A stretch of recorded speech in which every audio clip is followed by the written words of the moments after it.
Hello everyone, welcome back to my channel the haunting delight. কথায় বলে পাহাড় আর সমুদ্রের নাকি নিজের ডাক হয়, নিশির ডাক। নিশি মানুষকে ঠিক দুবার ডাকে। যদি কেউ সেই ডাকে সাড়া দিয়ে ফেলে তবে নিশি তাকে নিজের সাথে নিয়ে যায়। আজ আমি এক্সপ্লেন করব পিঠ কাটা শয়ের লাস্ট এপিসোড, যার নাম নিশির ডাক। আর এই এপিসোডের শেষে কিন্তু একটা অদ্ভুত টুইস্ট আছে, যেটা দেখে আপনি বুঝতে পারবেন কিভাবে প্রতিটি গল্প একে অপরের সাথে যুক্ত।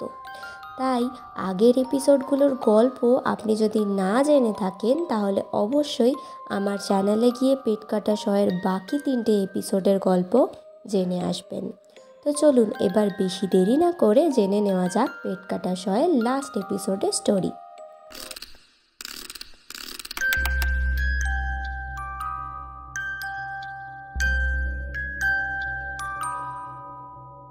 গল্পের শুরু সমুদ্রের পাড়ে, ভোরবেলা, যখন আকাশে সূর্যও এখনও দেখা দেয়নি।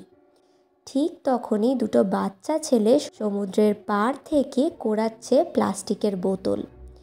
এই সময় তাদের মধ্যে একজন সমুদ্রের দিকে এক দৃষ্টিতে তাকিয়ে থাকে, তাকে যেন সমুদ্র ডাকছে। তখনই আর একজন বন্ধু বলে ওঠে, খবরদার, ওই দিকে তাকাবি না, আর যদি কেউ ডাকে তাহলে একদম যাবি না। এরপর ছেলেটি টয়লেট পেলে সে সঙ্গ দিতে তার বন্ধুকে ডাকে। তারা দুজন যখন এগিয়ে যায়, পেছন থেকে কেউ যেন তাদের ডাকে। পেছনে ফিরে দেখে এ তো সেই বন্ধু যে তার পাশে দাঁড়িয়ে টয়লেট করছিল। তবে পাশে ওটাকে তাকিয়ে দেখে এটা তার বন্ধু নয়, এটা হলো নিশি। আর এরপর থেকেই এই ছেলেটিকে আর কখনো খুঁজে পাওয়া যায়নি। লোকে বলে ছেলেটিকে নাকি নিশিতে নিয়ে গেছে। এরপর সিন শিফট হয়ে প্রেজেন্ট টাইমে আসে, যখন এই বাচ্চাটা তার বন্ধুর হারিয়ে যাওয়ার গল্প শুভ্র নামের একজন সোশ্যাল ওয়ার্কার আর তার বন্ধুকে শোনাচ্ছিল, যে কিভাবে নিশি ডেকে বাচ্চাদেরকে নিয়ে যায় আর তারা কখনো ফিরে আসে না। আর এরম ঘটনা নাকি কক্সবাজারে হামেশাই হচ্ছে। এবার যদি আমরা শুভ্রর ব্যাকগ্রাউন্ড নিয়ে কথা বলি, তবে শুভ্র একটা এনজিওর সাথে যুক্ত।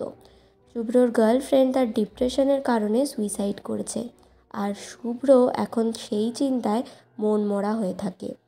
সে বারবার তার গার্লফ্রেন্ডের সাথে কাটানো মুহূর্তর ভিডিওগুলো দেখতে থাকে, কিন্তু কোথাও না কোথাও শুভ্রর মাথায় এই নিশির ডাকের কথাটা ঘুরছিল। সে এই ব্যাপারে অনেক রিসার্চ করতে থাকে এবং জানতে পারে যে নিশি কোনো মানুষকে তার কাছের ব্যক্তির গলায় ডাকে, কিন্তু নিশির থেকে বাঁচার একটাই উপায়, নিশি দুবারের বেশি ডাকতে পারে না।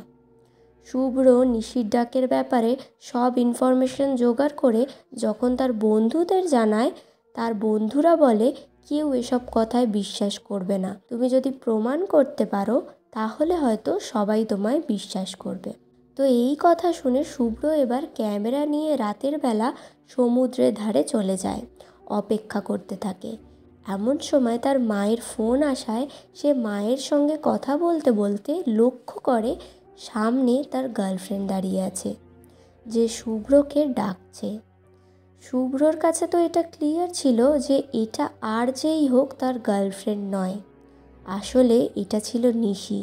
কারণ তার গার্লফ্রেন্ড তো এখন আর বেঁচে নেই, ইভেন ক্যামেরাতেও তাকে দেখা যাচ্ছিল না। কিন্তু তার গার্লফ্রেন্ড এমন কিছু ইমোশনাল কথা বলে যে শুভ্র নিজেকে আর কন্ট্রোল করতে পারে না, সে আস্তে আস্তে এগিয়ে যায়। এই সময় নিশি নিজের রূপে এসে তাকে টেনে জলের দিকে নিয়ে যেতে থাকে। শুভ্র প্রাণপণ চেষ্টা করে নিজেকে বাঁচানোর, আর তখনই আমরা দেখতে পাই শুভ্র সমুদ্রের পাড়ে পড়ে আছে, অর্থাৎ নিশি তাকে নিয়ে যেতে পারেনি। কিন্তু এমন সময় শুভ্র দেখে সেই ছেলেটা, যে ছেলেটা তাকে প্রথমবার নিশির গল্প শুনিয়েছিল, সেই ছেলেটি সমুদ্রের দিকে এগিয়ে যাচ্ছে।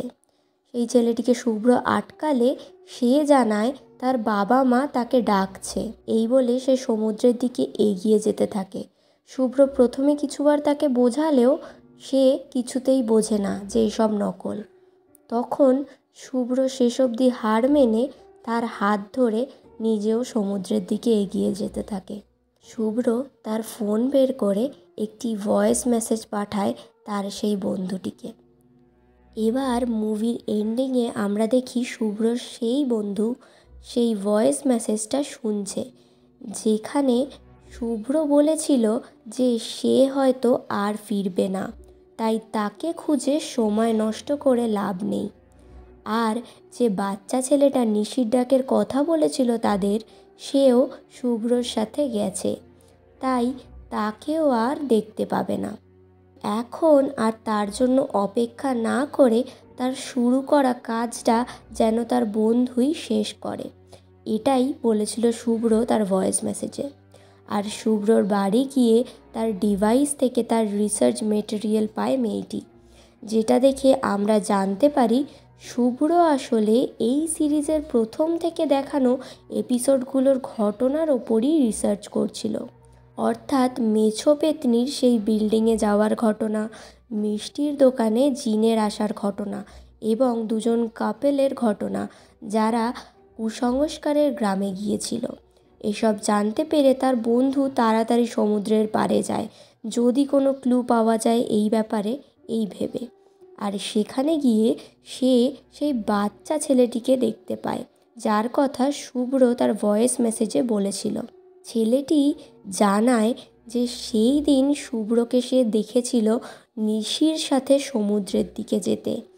সে অনেকবার আটকানোর চেষ্টা করেছিল, শুভ্রকে অনেকবার ডেকেছিল, কিন্তু কোনো লাভ হয়নি।